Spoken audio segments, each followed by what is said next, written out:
O Saber Direito desta semana é com o professor Danilo Montemurro e o curso é sobre processo civil.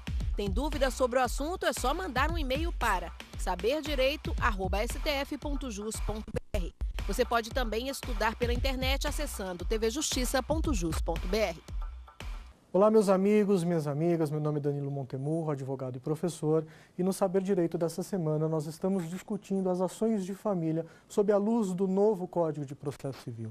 Nós estamos vendo o que o novo Código trouxe de novidade, o que ele mudou e o que continua igual. Na primeira aula nós vimos sobre o capítulo inédito, o capítulo trazido pelo novo Código de Processo Civil, chamado das ações de família. Nós vimos também o polêmico Instituto da Separação Judicial e compreendemos um pouco sobre ele. Nós falamos sobre as ações de família no âmbito da jurisdição voluntária, aquelas iniciadas de forma consensual. Também sobre um pouquinho sobre sucessão, discutimos aí questão de inventário e questão de partilha. Nós falamos na última aula sobre as ações de alimentos, nós discutimos sobre alimentos, então nós demos um apanhado geral sobre as ações de família, sobre todos os aspectos do direito de família no âmbito do novo Código de Processo Civil. Na aula de hoje nós vamos falar um pouquinho sobre provimentos jurisdicionais mais específicos, provimentos lá iniciados no Código de Processo Civil, lá no início do Código, que vão desde competência até representação e até outras questões pertinentes ao direito de família. Muito bem, pessoal. O artigo 22 do Código projetado, do futuro Código de Processo Civil, nos traz uma compreensão sobre os limites da jurisdição. Nós vamos falar sobre competência. O Código vigente tem correspondência com o artigo 22 e no Código vigente o capítulo se chama competência internacional.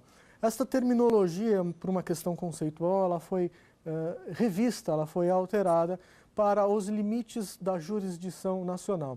Isso porque nós não estamos falando de competência internacional, nós estamos falando de limites da nossa competência. Nós estamos falando de competência de fora para dentro e não de dentro para fora. Questão de competência, até porque, pessoal, quando nós falamos de competência, nós falamos de efetividade do processo, nós falamos de limite da soberania nacional.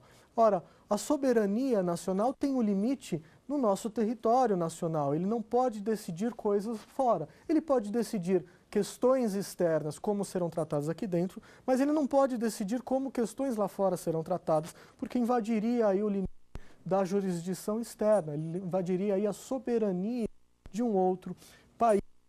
E, por exemplo, se você vai definir uma questão de um imóvel estabelecido nos Estados Unidos, por exemplo, você pode decidir, mas não vai ter eficácia nenhuma a sua decisão, uma vez que ela se submete à jurisdição dos Estados Unidos. E o artigo 22 traz justamente esta questão da competência com relação às ações de alimento. Eles nos ensinam o seguinte: compete ainda, artigo 22 do Código projetado, do futuro Código de Processo Civil, compete ainda à autoridade judiciária brasileira processar e julgar. 1.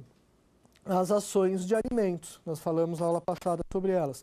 Quando o credor tiver domicílio no Brasil e quando o réu, mesmo que esteja fora do Brasil, possua propriedades, possua bens ou recebimento de rendas ou qualquer outro benefício no território nacional.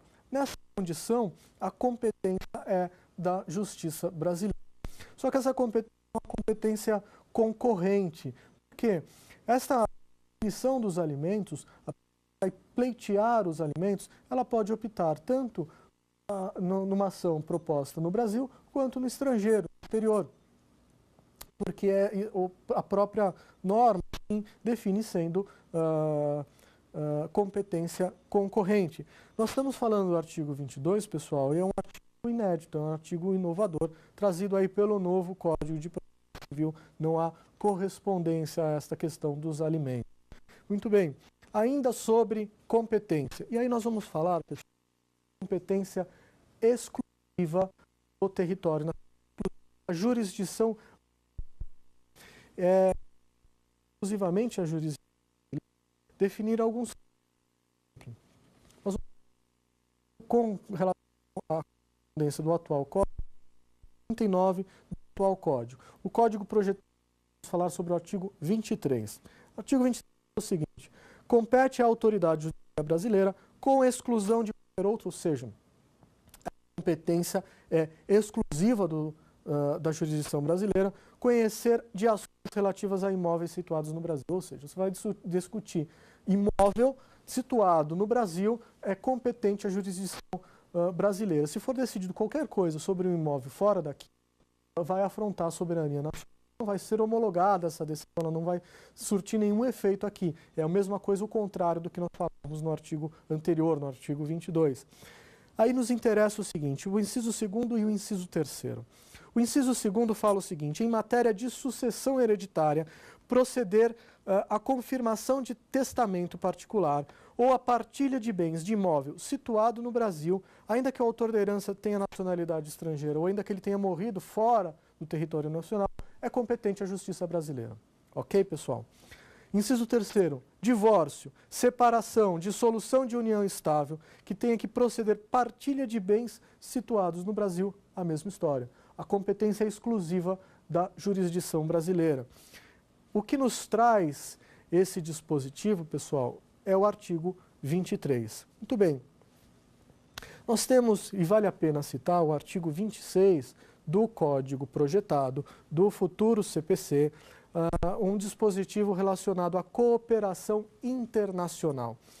Não há correspondência no novo código, no código vigente. Isso é algo novo trazido pelo futuro CPC. E o artigo 26, ele nos ensina o seguinte: a cooperação jurídica internacional será redigida por tratado de que o Brasil faz parte e observará, inciso 4º, que é o que nos interessa, a existência de autoridade central para a recepção e transmissão dos pedidos de cooperação. Parágrafo 3º. Na cooperação jurídica internacional não será admitida a prática de atos que contrariem ou produzam resultados incompatíveis com as normas fundamentais que regem o Estado brasileiro. Esse dispositivo eu achei interessante citar, porque nós estamos falando aí de ações de família no âmbito do novo Código de Processo Civil. E dentre as ações de família nós temos que lidar com a questão do sequestro internacional de criança, sequestro internacional de incapaz.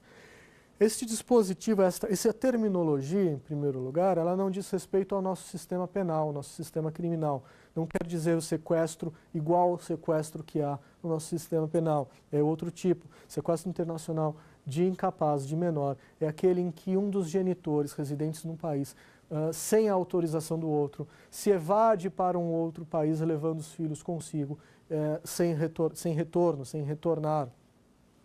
Isso ocorre muito, pessoal, em casos de brasileiros e brasileiras que acabam contraindo matrimônio com um estrangeiro, normalmente aqui no próprio país, no Brasil, e tem filhos com essa pessoa e num determinado momento resolvem mudar. Aí mudam, vamos dar um exemplo, o sujeito muda, eles vão morar na Alemanha, no país de origem de um dos genitores, do marido, por exemplo, e lá no país, na Alemanha, o marido passa a ter uma conduta agressiva, ele passa a agredir a mulher, passa a agredir os filhos, passa a colocar em risco a integridade física e emocional destas crianças, desses filhos. A mulher então procura o judiciário local e eles se divorciam. No divórcio é estabelecido a convivência entre os dois, mas mesmo a convivência põe em risco as crianças. Então a mãe, num socorro dos filhos, se evade do país, pega um avião, consegue embarcar e vem para o Brasil. Aconteceu aí o fenômeno do sequestro internacional de crianças. O pai procura o Poder Judiciário do local, que determina a volta da criança, e se houver relacionamento entre os países por intermédio da Convenção de Haia, esse país de origem vai determinar ao nosso país que execute esta ordem de busca e apreensão destas crianças. Esta ordem é executada por uma central, por uma autoridade central que recepciona esse pedido do estrangeiro sem passar por homologação do STJ, nada disso, vai direto para essa central e esta central determina a busca e apreensão pela Justiça Federal. Esse procedimento é muito cruel, é nefasto, e o artigo 26 já traz a possibilidade de uso desse procedimento pelo inciso 4º. O problema é que na Convenção de Haia nós não temos um critério de defesa muito amplo, porque esta decisão ela já foi deferida, já foi definida no país de origem. Então a gente aqui no Brasil não discute muito essa questão da guarda, de quem tem que ficar, da violência, da agressão, nada disso. A gente vai discutir somente se houve ou não afronto à Convenção de Haia. Agora, com o parágrafo 3º do artigo 26, ele nos traz que essa cooperação internacional, ela não vai ser admitida, ou seja, não vai levar a efeito a convenção, se o resultado prático disso produzir alguma afronta ao nosso dispositivo, à nossa soberania nacional. E se no nosso sistema jurídico define que nesses casos em que a agressão pode haver a perda da guarda por parte de um dos genitores, poderá ser rediscutido com base nesse dispositivo. Então, é interessante mencioná-lo. Ainda sobre questão de competência, e aí nós vamos falar sobre a questão do critério territorial, nós temos no processo civil inúmeras regras de competência, onde vai ser promovido uma determinada ação judicial, onde vai ser proposto, em que foro vai ser proposto. Nós temos aí a regra geral, essa regra geral é repetida pelo Código projetado, está no artigo 46. A regra geral diz: a ação vai ser proposta sempre no domicílio do réu, salvo algumas exceções, que são foros especiais, competências de foros especiais. Nosso novo Código de Processo Civil nos traz um desses foros especiais, trazidos no artigo 48, o correspondente do Código vigente, do atual Código de Processo, é o artigo 96. E esse dispositivo nos ensina o seguinte: o foro de domicílio do autor da herança no Brasil é o competente para o inventário, a partilha, a arrecadação, o cumprimento de disposições de última vontade, a impugnação, anulação de partilha extrajudicial e para todas as ações em que o espólio for réu. Eu falei na primeira aula, pessoal, a questão de se o espólio for réu, a competência é do juízo em que processo a ação de inventário. E falei também que é uma questão de competência de foro especial, e está aí, está baseado no artigo 48. Mas e se o espólio for autor? Quando o espólio for autor? O dispositivo não fala nada, nem o atual, nem o projetado. Então aplica-se o foro da regra geral, ou seja, domicílio do réu. Se o espólio for autor, domicílio do réu. Se o espólio for réu, domicílio do inventário, domicílio do último domicílio do autor da herança. Muito bem, pessoal. Ainda no artigo 48, ainda falando sobre a questão da competência, nós temos o parágrafo único que nos ensina que se o autor da herança não possuía domicílio certo, é correspondente, é competente. Então, o que quer dizer assim? O que quer dizer o parágrafo primeiro? O caput fala que é competente o domicílio do autor da herança. Onde ele morava quando morreu é o competente para julgar essas ações. O parágrafo primeiro fala, se ele não tinha domicílio certo, se a gente não sabe onde era o domicílio certo, a solução vai ser o seguinte: foro de situação dos bens imóveis. Se os bens imóveis forem em diversos lugares, estiverem em diferentes locais, qualquer um desses locais. Vamos escolher um deles, um dos domicílios, um dos imóveis, e vamos atribuir a ele a competência. Inciso terceiro, não havendo bens imóveis, o foro do local de qualquer dos bens do espólio. Muito bem, então, não tendo foro específico estabelecido, adota-se esta regra. O artigo 48, pessoal, falei que vale quando o espólio for réu e quando o espólio for autor, vale a regra geral. Vale repetir, regra geral definida no artigo 46 e 47. Importante esta definição. Nas ações, o artigo 49 nos ensina que as ações em que o ausente for réu será proposto no foro do domicílio de seu último domicílio, última residência, onde por último ele morou. Ou seja, se o autor, se o réu for ausente, a gente não sabe onde ele está, nós vamos adotar onde ele morava por último lugar, até o último domicílio conhecido, como competente para julgar esta questão. Nós vimos então, pessoal, a questão da competência e abro oportunidade então para a nossa primeira pergunta da aula. A pessoa que morreu nos Estados Unidos, mas tem bens no Brasil, onde será aberto seu inventário? Se ela vivia no estrangeiro, ainda que brasileira, e não tinha bens no Brasil, a competência não é do Brasil. Mas havendo bens imóveis no Brasil, será a competência do Brasil para processar o processo de inventário, pelo menos com relação aos bens aqui no Brasil. Se tiver bens no Brasil e no estrangeiro, ele vai ter que abrir um processo lá e um processo aqui. Mas para os bens domiciliados, para os bens estabelecidos no Brasil, competência será sempre brasileira, sob pena de afronta aí à soberania nacional. Muito bem, pessoal.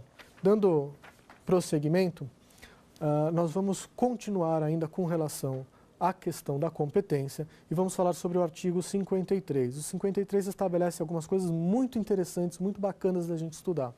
O correspondente dele no vigente código, no atual código, é o artigo 100. E o artigo 53 do Código projetado nos fala o seguinte: é competente o foro, inciso 1º, para as ações de divórcio, separação, anulação de casamento e reconhecimento ou dissolução de união estável, sem novidades. Mesma coisa do Código vigente. A linha A, nesses casos, né, de divórcio, separação, anulação de casamento. A linha A, de domicílio do guardião de filho incapaz. Olha que grande novidade o Código nos trouxe.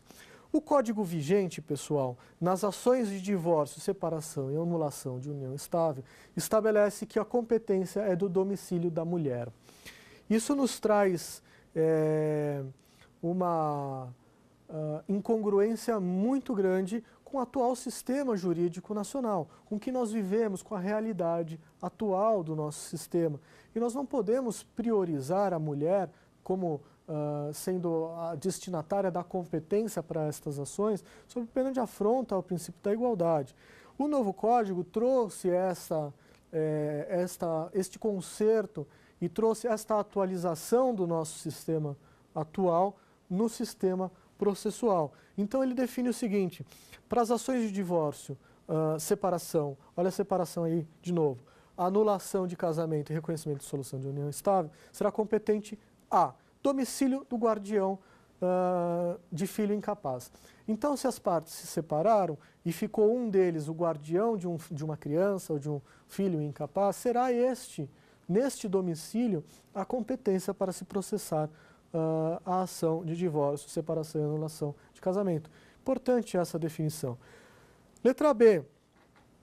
Caso nenhum dos pais, nenhum dos genitores tenha a guarda de um filho incapaz, será do último domicílio do casal. Olha só que bacana, não é mais da mulher, é do último domicílio do casal. Então esse casal se separou, eles entenderam que a sua união chegou ao fim, não há mais razão para subsistência, para subsistir, e decidiram se separar, se divorciar. Cada um foi para um canto, cada um foi morar num lugar. Onde será a competência? Onde eles moraram por último lugar, quando estavam juntos. Tá? Inciso 3º, de domicílio se não houver incapaz e se nenhuma das partes residir no antigo domicílio, de domicílio do réu. Ou seja, pessoal, vamos repetir tudo? A competência será de quem? Na ação de separação, divórcio, anulação de união estável. Será primeiro daquela pessoa que detém a guarda dos filhos. Não tem ninguém com guarda dos filhos. Então vai ser do último domicílio do casal. O marido saiu, a mulher saiu, um deles ficou ali do domicílio. Vai ser ali o domicílio competente para processar e julgar. Ambos saíram, se separaram, cada um foi para um canto. Largaram a casa, devolveram, era alugada a casa, devolveram a casa. Não estão mais morando nesse domicílio.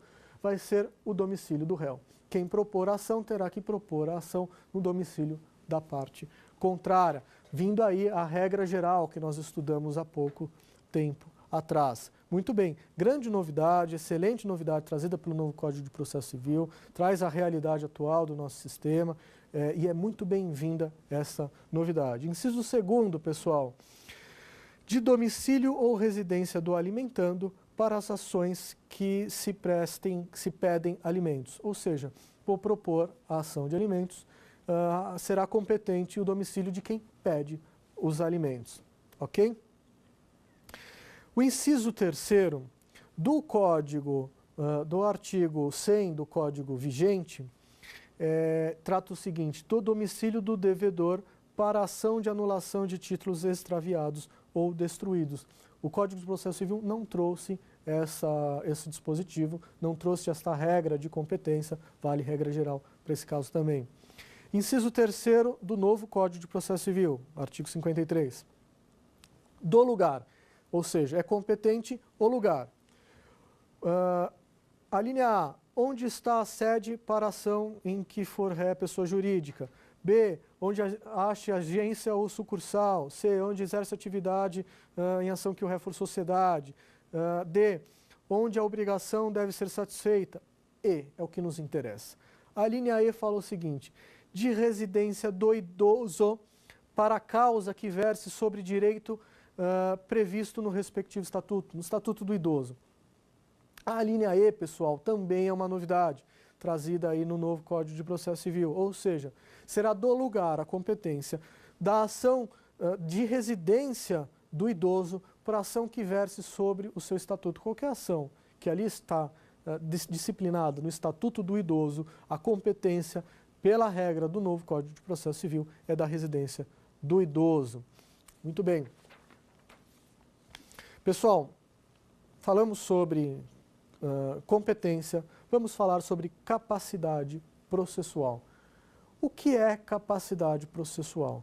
Quem ostenta capacidade processual? Capacidade processual é a capacidade de estar em juízo.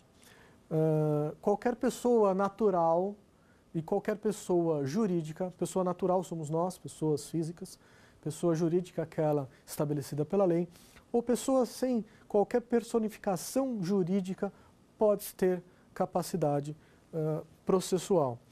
É claro que cada uma com a sua peculiaridade, com a sua definição. Vamos vê-las.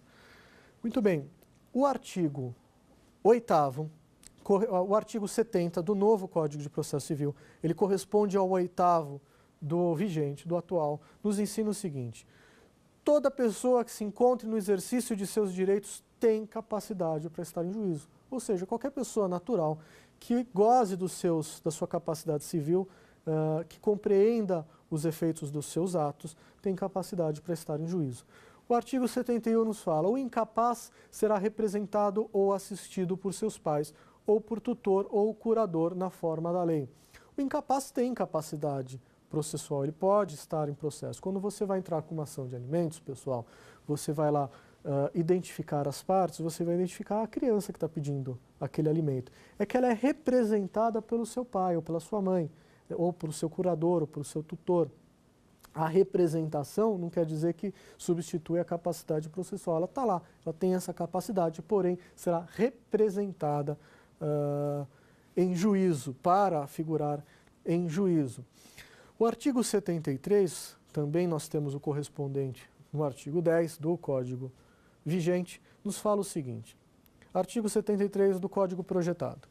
O cônjuge necessitará do consentimento do outro para propor ação que verse sobre direito real imobiliário, salvo quando casado sob o regime da separação absoluta de bens. Pessoal, vamos lá voltar um pouquinho na questão dos regimes de bens, vamos entender um pouquinho isso.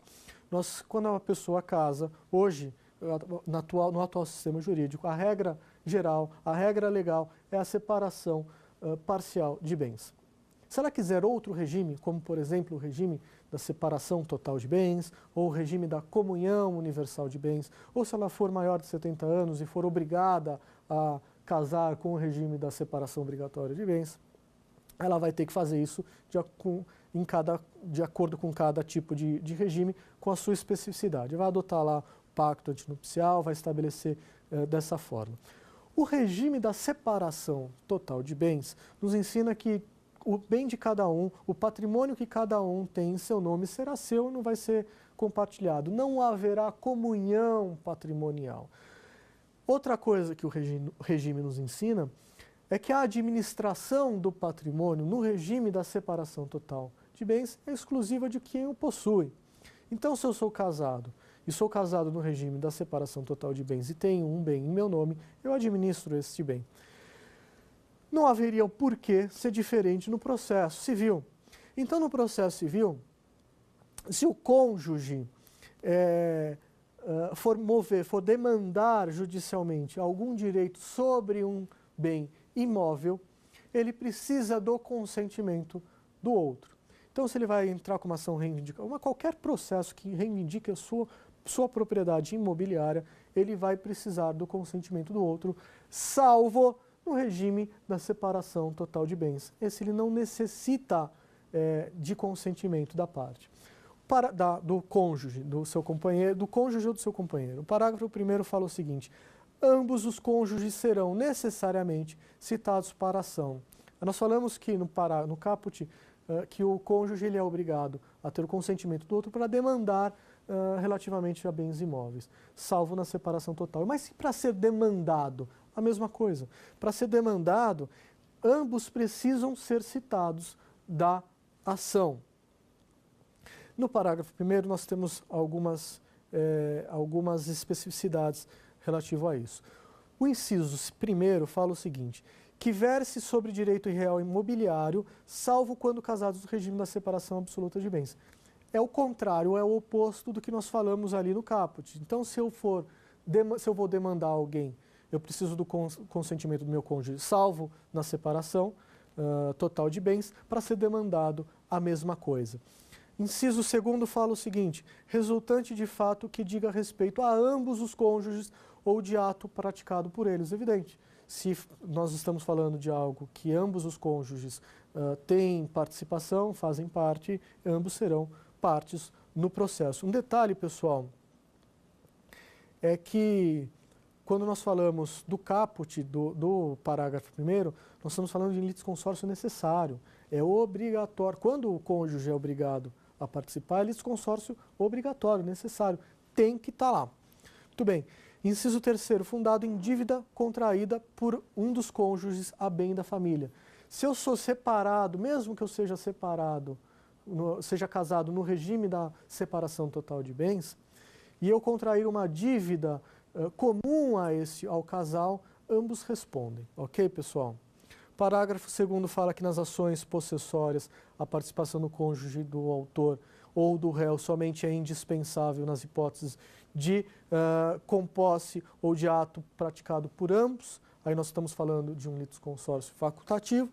E nós temos o parágrafo 3º que fala que esse dispositivo aplica-se à união estável comprovada nos autos, evidentemente, tá? Como todo o nosso sistema jurídico.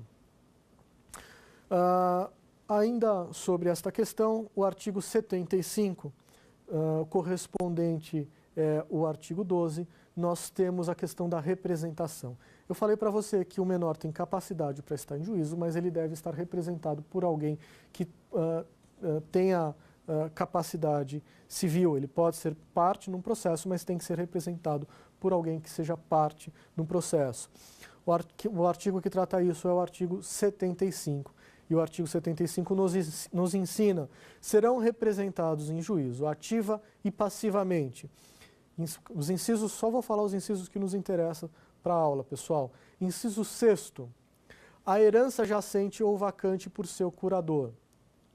Inciso 6º nos ensina que para representar a herança jacente ou vacante, a herança jacente será representada em juízo por seu curador. Para ser representado em juízo o inventário, o espólio, será o inventariante, o representante. Nós falamos isso quando nós discutimos o processo de inventário e nós vimos que o representante legal do processo de inventário, aquele que o representa ativa e passivamente num processo judicial, é o inventariante. Pessoal, o novo código também nos traz uma informação bem interessante com relação aos dispositivos que tratam da gratuidade de justiça. E nós não temos correspondentes disso no novo Código de Processo Civil, nós vamos falar do artigo 98. O artigo 98 nos ensina o seguinte: a pessoa natural, pessoa jurídica brasileira, casada ou estrangeira com insuficiência de recursos para pagar as custas de despesas do processo e honorários advogados tem garantida a gratuidade, tenha garantido o acesso ao Poder Judiciário. Isso é uma garantia ao acesso do Poder Judiciário, porque se você depender de pagar custas para acessar o Poder Judiciário, você não tem condições, a pessoa que não tem condições não poderá fazê-lo. O artigo 98 nos traz uma informação muito importante, que é o inciso 5.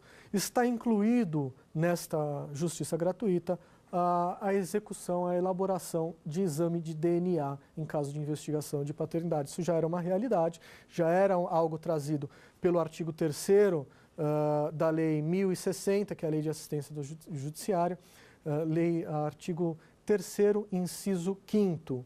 Ok, pessoal? Mas ele vem ser repetido aqui no Código de Processo Civil.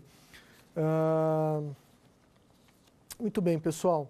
Abro então a oportunidade aí a nossa segunda pergunta do dia. Em caso de união estável, o companheiro deve concordar para o outro propor ação sobre o direito real imobiliário?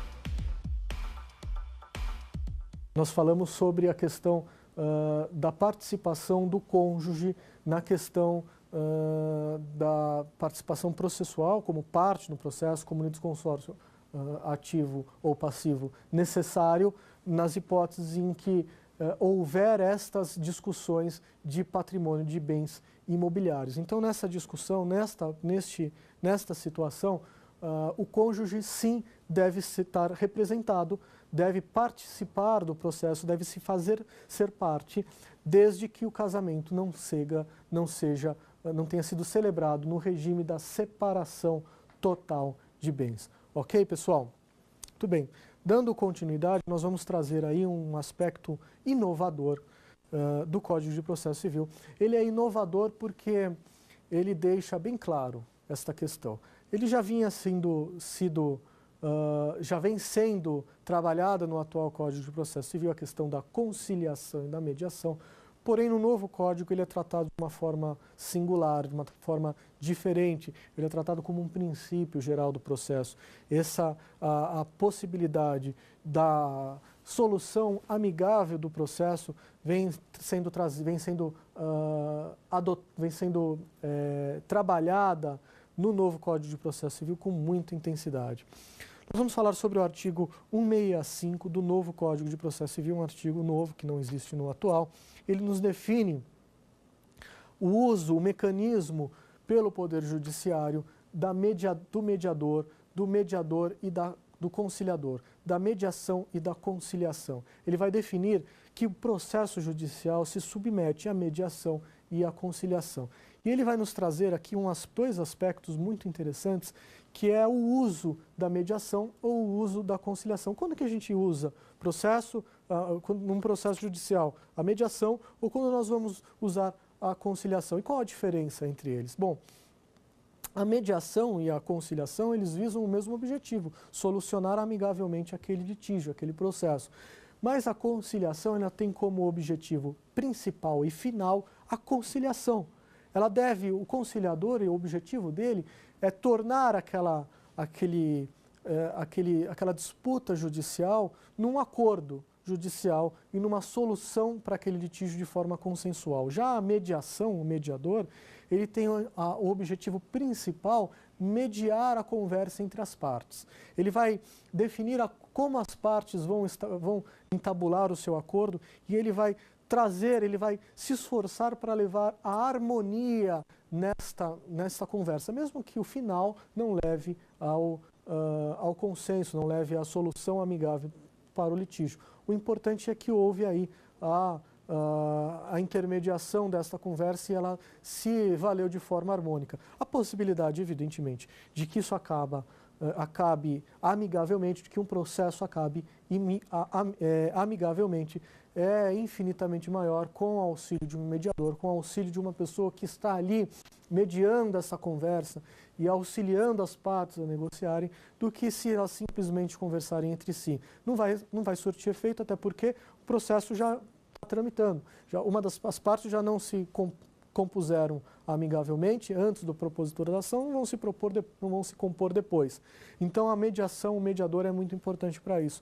E a diferença do uso para um para outro está no artigo 165 do código projetado, do novo código. E o artigo nos ensina que a conciliação, ela vai ser adotada, ela vai ser estabelecida quando as partes, preferencialmente, tá, pessoal? Não é regra geral. A preferência é que use pela conciliação quando as partes nunca se trataram antes, quando as partes não têm um relacionamento pretérito ao litígio. Já a mediação, ele vai ser adotado quando isso ocorre, quando as partes já anteriormente ao litígio já tiveram alguma relação. Nós estamos falando de ação de família, e a ação de família pressupõe que as partes, autor e réu, são de alguma forma relacionados, seja pelo casamento, seja pela união estável, seja por um vínculo de parentesco. Muito bem, pessoal. Na sequência, o artigo 166 também nos traz uma informação muito importante, muito valiosa com relação a esta questão. O artigo traz o seguinte: a conciliação e a mediação são informados pelos princípios da independência, da imparcialidade, da autonomia de vontade, da confidencialidade, da oralidade, da informalidade e da decisão informada. Olha, pessoal, estes princípios trazidos pelo artigo 166 são princípios gerais do procedimento de mediação. Toda a mediação e toda a conciliação deve estar balizada por estes conceitos, por estes princípios. Independência, o conciliador deve estar independente das partes, deve ser uma pessoa estranha às partes, da imparcialidade, da autonomia de vontade, da confidencialidade. O mediador e o conciliador, ele não pode ser utilizado como testemunha, por exemplo, para discorrer a respeito dos termos definidos na audiência de mediação-conciliação. Oralidade, isso nos traz a efetividade do processo, a celeridade do processo. Esse procedimento de conciliação e mediação, ele deve ser oral, deve ser feita uma audiência ali entre as partes, discutido oralmente entre as partes, não por escrito, o que gera aí uma burocracia a mais, uma ineficiência a mais do processo. Informalidade, decisão informada, qualquer coisa decidida na conciliação deve ser obrigatoriamente informada ao juiz. Muito bem, pessoal. Artigo 168 também do CPC nos ensina que as partes podem escolher de comum acordo o conciliador, o mediador ou a Câmara Privada de Conciliação e Mediação. Olha que novidade incrível trazida pelo novo Código de Processo Civil, uma novidade importantíssima. As partes podem, de comum acordo, em qualquer tempo do processo, em qualquer momento do processo, ou no início, ou no meio, ou no fim, estabelecer que o conciliador e o mediador será pessoa determinada. Eles identificam, é aquela pessoa que vai fazer, ou é aquela câmara arbitral quem vai fazer a nossa definição do nosso litígio, da nossa controvérsia, gerando aí, sem dúvida nenhuma, uma eficiência muito maior no processo, uma eficácia e uma celeridade muito maior no processo. O parágrafos 1º, 2º e 3º traz os requisitos para esses mediadores, traz as regras para esse mediador. Eles devem ser escolhidos pelas partes se não estiver cadastrado no tribunal, se eles não estiverem devidamente cadastrados no tribunal. E é sempre recomendável haver a designação de mais de um mediador e conciliador para este fim. Ok, pessoal? Muito bem. Ministério Público. Ministério Público, quando que o Ministério Público vai participar destas ações de família e sucessão? Vamos falar sobre o artigo 178, o correspondente dele é o artigo 82 do atual Código. Ele nos ensina o seguinte: o Ministério Público será intimado para, no prazo de 30 dias, intervir como fiscal da lei, como custos legis, nas hipóteses previstas da lei. Muito bem. E nos processos que envolvam. Inciso 2, que é o que nos interessa, interesse de incapaz. É o que nós já falamos em aulas anteriores. O a participação do Ministério Público nos processos de família e sucessões está cada vez menor. Não há mais a necessidade da intervenção do Ministério Público, de um promotor, de um casal maior, sem filhos, de acordo com a situação, para homologar um divórcio. Então, esse dispositivo nos traz um interesse na celeridade, na prestação jurisdicional mais efetiva e eficaz do processo trazido pelo novo Código de Processo Civil. Muito bem, pessoal, passamos agora para o livro dos atos processuais trazidos no novo CPC. O artigo 189. O artigo 189 nos traz o seguinte: os atos processuais são públicos, todavia tramitam em segredo de justiça. Quais processos tramitam em segredo de justiça? Que versem sobre casamento, separação de corpos, divórcio, separação, união estável, filiação, alimentos, guarda de criança e adolescente. Todos esses processos, pessoal, pela regra, tramitarão em segredo de justiça, ou seja, ninguém conhece o processo, só o juiz, os serventuários, os advogados e as próprias partes. Então, esse dispositivo nos traz esta questão. Do tempo, do lugar dos atos processuais. O artigo 220, olha que surpreendente o artigo 220. Suspende-se o curso do prazo processual nos dias compreendidos entre 20 de dezembro e 20 de janeiro. Foi uma grande conquista aí, alcançada pela advocacia que pediu socorro ao legislador para que os advogados possam ter férias, né? Então, do dia 20 de dezembro ao 20 de janeiro, suspende todos os prazos. Artigo 214. Durante as férias forenses e nos feriados, não se praticarão os atos processuais, excluindo-se, evidentemente, pessoal, tutela de urgência. Então, durante esses prazos suspensos de férias ou prazos suspensos, as tutelas de urgências vão ser definidas. Da citação, pessoal, esse é um aspecto também interessante e relevante. O artigo 247, ele corresponde ao artigo 222 do atual Código. Ele traz o seguinte: na citação será feita por correio para qualquer comarca do país, exceto nas ações de Estado. O artigo traz como regra geral, a regra geral da citação é por correio. Todo processo, pela regra geral, a citação se dará por correio, será por carta, exceto nas ações de Estado. Ação de Estado civil, aquelas ações de divórcio, separação, enfim. Essas ações serão observados o artigo que define, artigo 697, parágrafo 3º, define a questão da citação, e o juiz, quando receber uma petição inicial, vai tomar todas as providências, determinando aí a citação das partes por pessoal, das partes por oficial de justiça. Está no inciso 2º, quando citando for incapaz. Muito bem, pessoal, vamos falar um pouquinho também sobre petição inicial. Nós sabemos que a petição inicial ela começa com o endereçamento, começa com a identificação das partes, pedido, enfim. Nós temos aqui também uma grande novidade trazida pelo Código de Processo Civil, que diz respeito à forma que você vai qualificar as partes. Então, você tem lá na petição inicial, primeira coisa, o endereçamento. Segunda coisa, a identificação das partes. A identificação das partes com os seus respectivos, com a sua respectiva qualificação.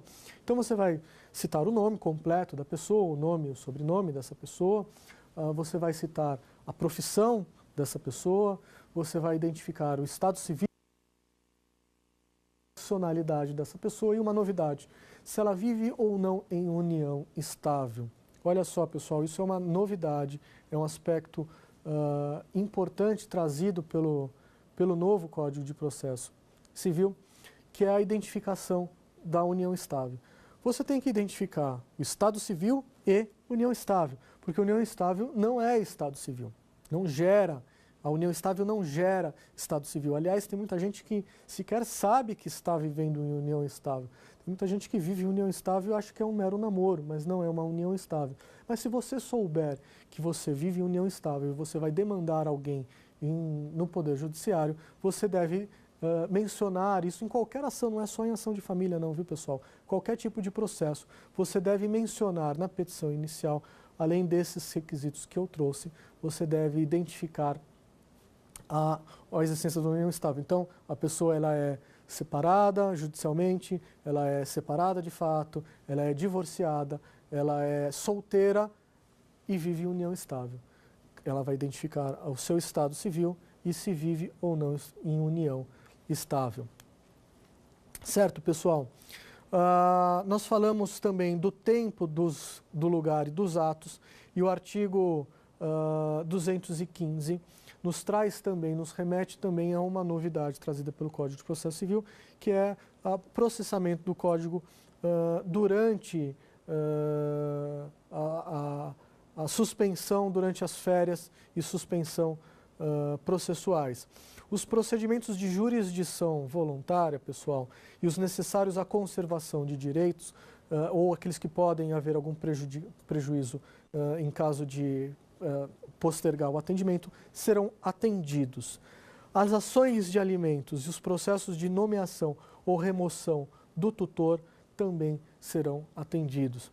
Essa é uma disposição trazida por evidência. Nós estamos falando de um ato judicial que merece aí a conservação, razão pela qual o dispositivo no novo Código de Processo Civil traz esta definição. Muito bem, pessoal, nós estamos chegando ao fim da aula e eu abro aí oportunidade à nossa terceira pergunta. Como o incidente de desconsideração de processo civil ajuda no âmbito do direito de família? A nossa estudante ela está referindo a questão da desconsideração da personalidade jurídica. É um incidente, um capítulo novo trazido pelo novo Código de Processo Civil, chamado incidente de desconsideração de personalidade jurídica.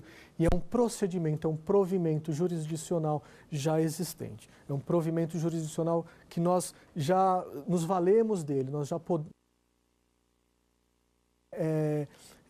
se valer dele no atual sistema jurídico. Mas o novo Código de Processo Civil traz uma normatização, traz uma sistematização com relação a esta questão do incidente de personalidade jurídica.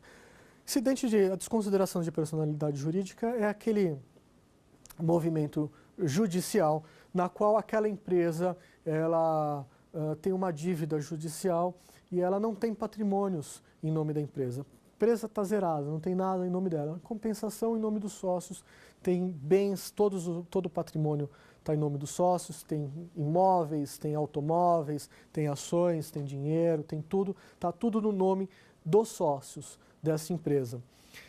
O juiz pode, a requerimento da parte, desconsiderar a existência dessa personalidade jurídica. Nós estudamos há pouco, pessoal, que as pessoas jurídicas, aquelas pessoas que têm personalidade criada pela lei, aquelas pessoas que têm existência criada pela lei, têm capacidade processual, têm capacidade para ser parte. Então, quando uma pessoa jurídica, uma pessoa criada pela lei, uma empresa, por exemplo, é demandada no Poder Judiciário e não consegue solver a sua dívida nesse processo judicial, e o juiz verifica que pode estar ocorrendo aí uma fraude, um ato fraudulento, uma improbidade administrativa naquela empresa, na qual os sócios tiraram todo o patrimônio da empresa ou não deixaram nenhum patrimônio na empresa e colocaram tudo nos seus respectivos nomes. O juiz pode desconsiderar essa pessoa jurídica, ele pode fingir que ela não existe, nós desconsideramos, colocamos ela de lado e incluímos na ação, incluímos no polo passivo.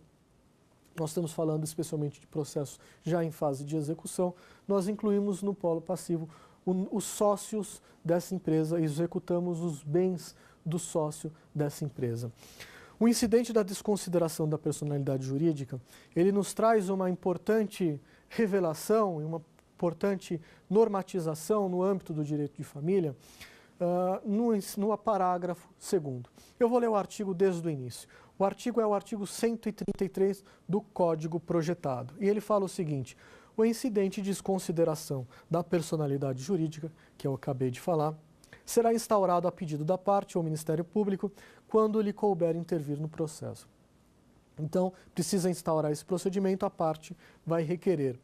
O parágrafo 1º fala o seguinte: o pedido de desconsideração da personalidade jurídica observará os pressupostos previstos em lei.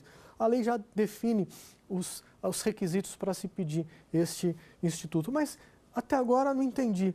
Para que serve isso no direito de família e sucessões? Está no parágrafo 2º, a novidade trazida no parágrafo 2º, que é uma novidade dispositiva, porém na prática isso já ocorre, mas é fundamental que ocorra na prática com base num dispositivo legal. E o novo Código de Processo Civil traz o parágrafo 2º que nos ensina o seguinte: aplica-se o dispositivo neste capítulo à hipótese de desconsideração inversa da personalidade jurídica. Aqui o dispositivo está falando o seguinte: o incidente ocorre inversamente também, ou seja, se eu estou demandando alguém, uma pessoa física, uma pessoa natural, no Poder Judiciário, e esta pessoa foi condenada a pagar um determinado valor para alguém, e esta pessoa não paga e no processo de execução não se encontra bens passíveis de satisfação deste crédito judicial, a parte pode requerer ao juiz que desconsidere inversamente a personalidade jurídica. Essa pessoa, embora não tenha bens, ela é sócia numa pessoa jurídica, é sócia numa empresa.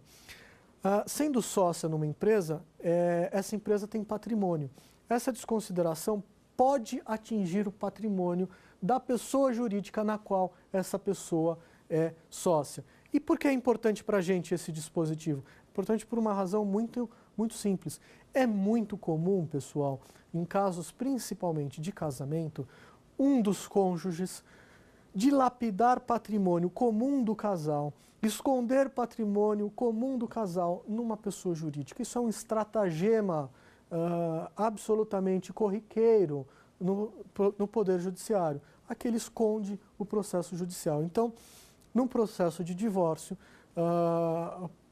uma das partes vai requerer aí a partilha de bens e não encontra bens, porque os bens, inclusive a casa em que ele mora, está tudo no nome de uma pessoa jurídica na qual ele é sócio.